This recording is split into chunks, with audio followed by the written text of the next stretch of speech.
En el 2008 se completó la primera fase de Proyecto Latino, donde descubrimos que El interés de los estudiantes latinos en las escuelas están fuertemente relacionados con sus experiencias en la clase social. Los datos que analizamos revelan que hay 4 maneras en las cuales la clase social son experimentados por estos estudiantes.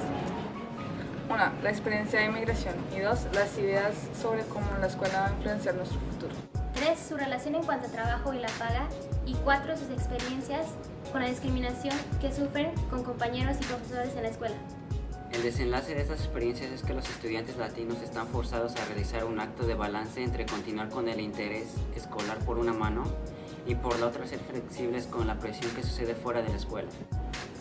Ninguna opción está completamente disponible a satisfacer las necesidades de los estudiantes. Para resolver este dilema, sugerimos en hacer el compromiso una opción realmente viable para los estudiantes, cambiando la manera en que experimentan la clase social.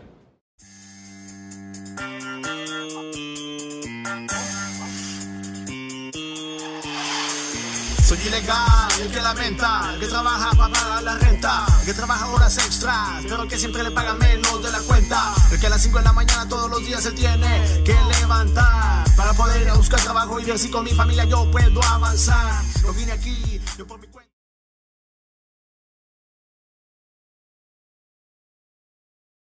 Mi experiencia cuando llegué a Canadá es quizás la que le tocó a muchos. Al principio me tocó trabajar un tiempo, trabajé más o menos unos 45 días en limpieza, trabajé unos 2 meses en construcción. Sí, un poco complicado porque cuando uno viene como profesional tiene como que empezar de nuevo. Part-time jobs in the cook and the restaurant business. Then I work with other institutions, and then eventually right now I have my own business.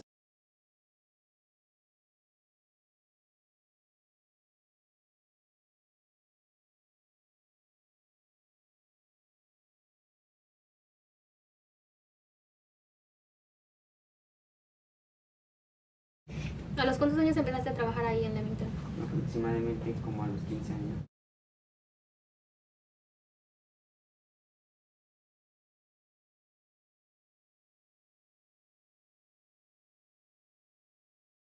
¿Crees que tu salario era bueno? No, nos pagaban de 7.25 y yo creo que eso no, porque teníamos que pagar taxes y nosotros no hacemos income tax. Y aparte, si nos enfermábamos, como te dije, nos regresaban para México, entonces era dinero que nos robaban.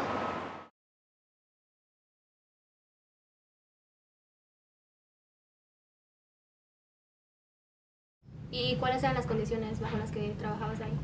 Las condiciones eran muy malas, teníamos solo un break de media hora, no podíamos tomar agua durante el trabajo y trabajamos a temperaturas mayores de 45 grados.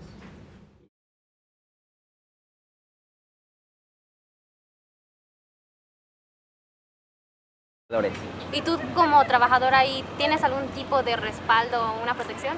Cuando trabajábamos, no, si trabajábamos con químicos, el jefe solo nos decía que trabajáramos y teníamos que trabajar así. Si nos pasaba algo o lo que sea, nos regresaban para nuestro país de origen.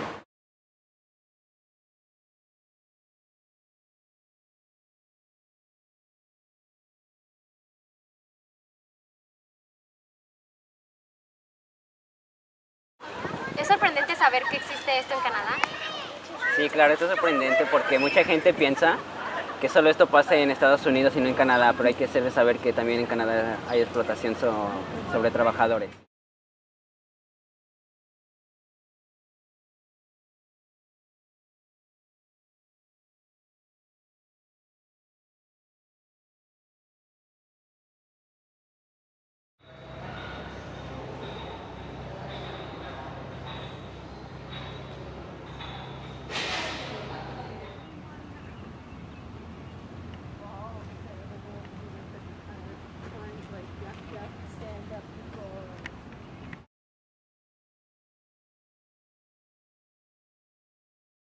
La barrera más difícil Desde que llegué a Canadá ha sido el estudio, más que todo el inglés. Mi mayor barrera cuando llegué a Canadá fue el idioma. Las barreras que tuve cuando llegué a Canadá fue el lenguaje. Una de mis barreras aquí en Canadá fue el inglés. Como estudiante latina aquí en Toronto, fue el idioma más que nada. De una manera u otra me tocó aprender el inglés. Ya que en mi país estaba viendo materias mucho más altas y la final aquí me han bajado prácticamente 3 años, diría yo. Por el inglés te están bajando y estoy viendo cosas que ya vi, o sea, estoy perdiendo el tiempo prácticamente.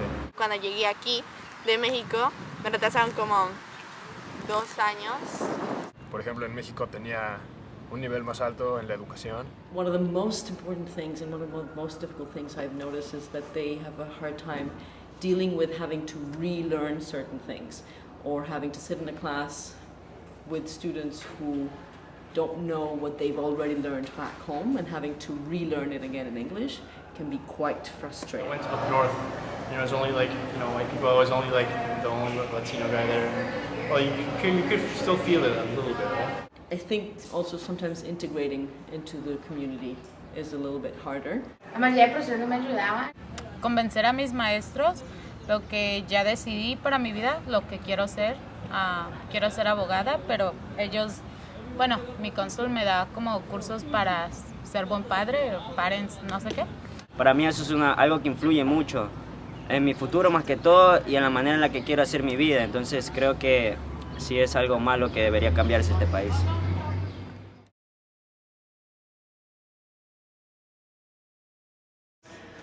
I came to Canada after teaching for 10 years in Mexico.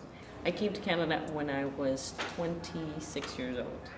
When I came to Canada, I wanted to start teaching in Canada, but I had to go to Teachers College. First of all, it was really hard to get my credentials recognized. Latin American immigrants who might come with skills and experiences and backgrounds and degrees in education have a difficult time translating those into the requirements for them to be able to find jobs. So it means that then, in a sense, they have to go back to school and they have.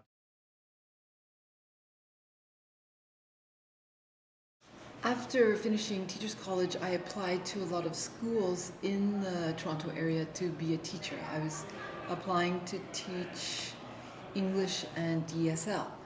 On my application was my surname, which was Rodriguez at that time. What I experienced was I had sent my resume in and I would get an interview. So I would come to the interview, they would say, "You don't look like a Rodriguez." And I found that comment, I didn't appreciate that comment.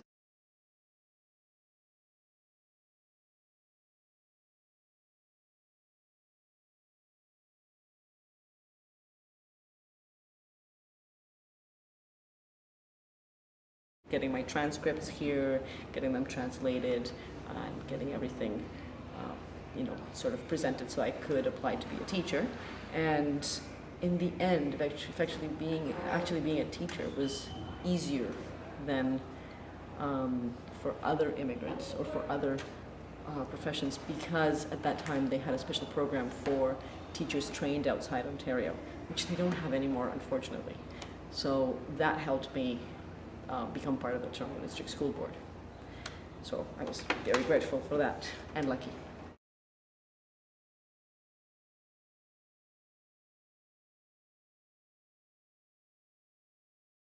Ask your students questions about their culture, their language.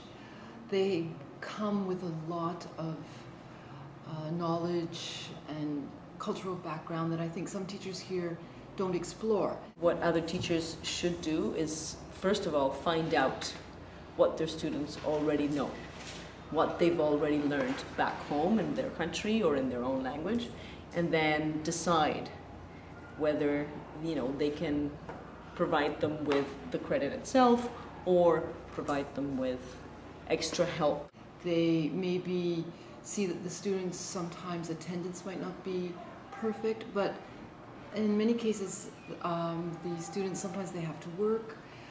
So I would advise teachers to speak to their students, ask them why they are not attending, if they have to hold down part-time jobs. So I would encourage teachers to have a dialogue with the students and also to find out what the interests of the students are, because they come with a wide range of interests and they're eager to start maybe a Latin American club, different things. So I think you should encourage the knowledge and understanding that they have that they can offer to the school.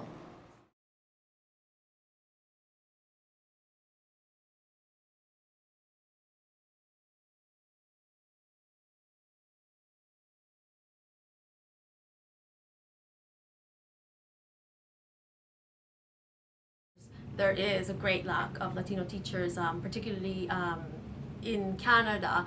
For example, in the school that I work at, there's about 80, 90 teachers, and I'm the only Latina teacher there. Well, there's probably multiple reasons why there's a lack of Latino teachers in Canada. One has to do with who comes to Canada via processes of migration. Most of the immigrants from Latin America that come to Canada come with skills that are more related to areas of agriculture, industry, and service industry.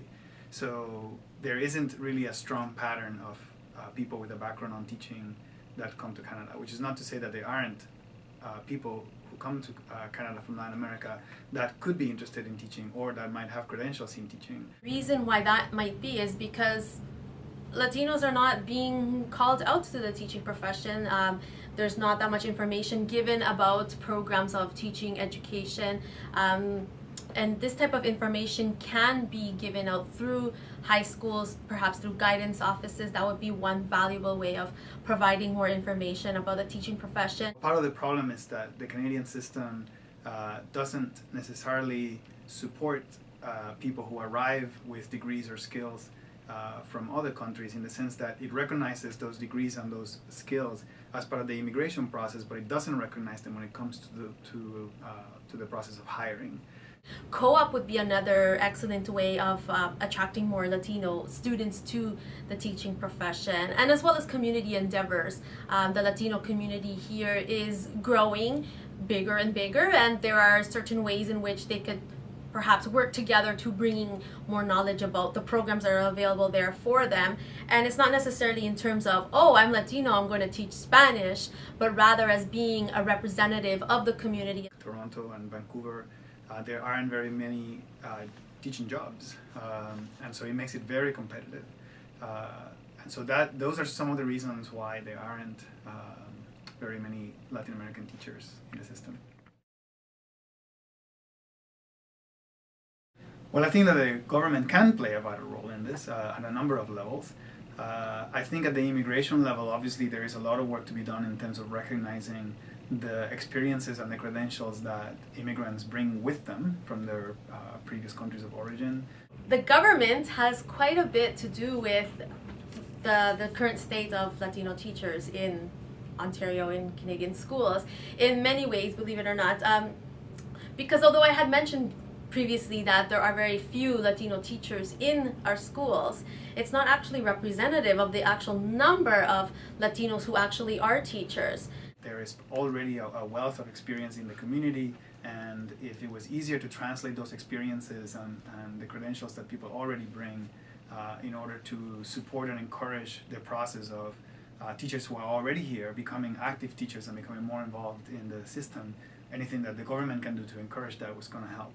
It is promoting ways of changing the curriculum and the pedagogy that happens in the current system to support the students who are in the system. And I think that's where our work has been probably most beneficial and most influential, is in providing those who run the system with ideas and strategies for how to change the system so that it is more engaging, so that it provides more opportunities for students who are already in the system to stay in the system. So obviously those are works at two different levels. So one level is at the level of immigration, of recognizing what people bring in order to be able to engage them more deeply. And the second one is at the level of education, in terms of improving the education of the people who are here and encouraging them to pursue careers in education.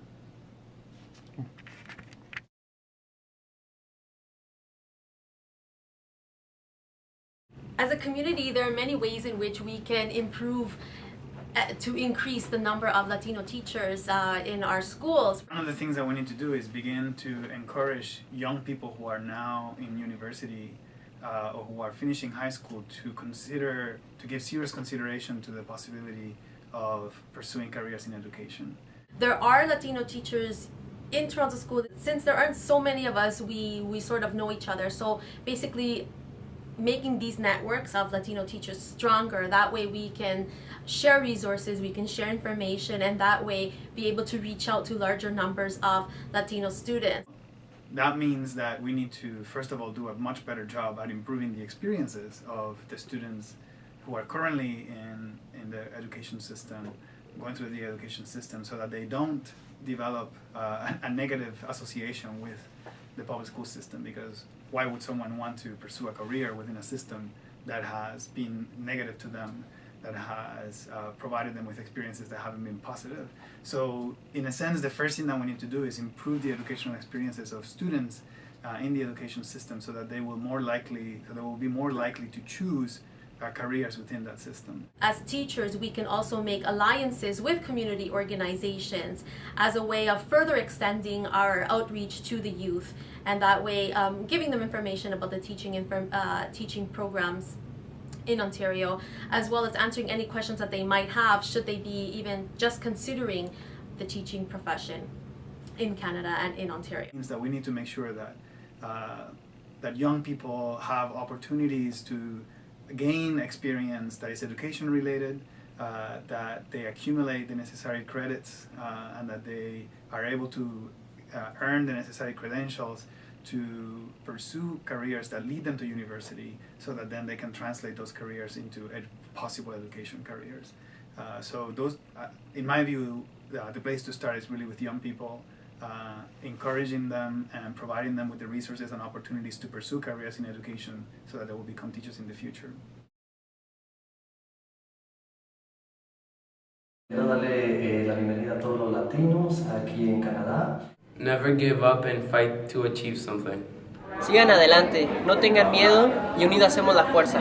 Tú y yo tenemos la fuerza suficiente para vencer cualquier barrera.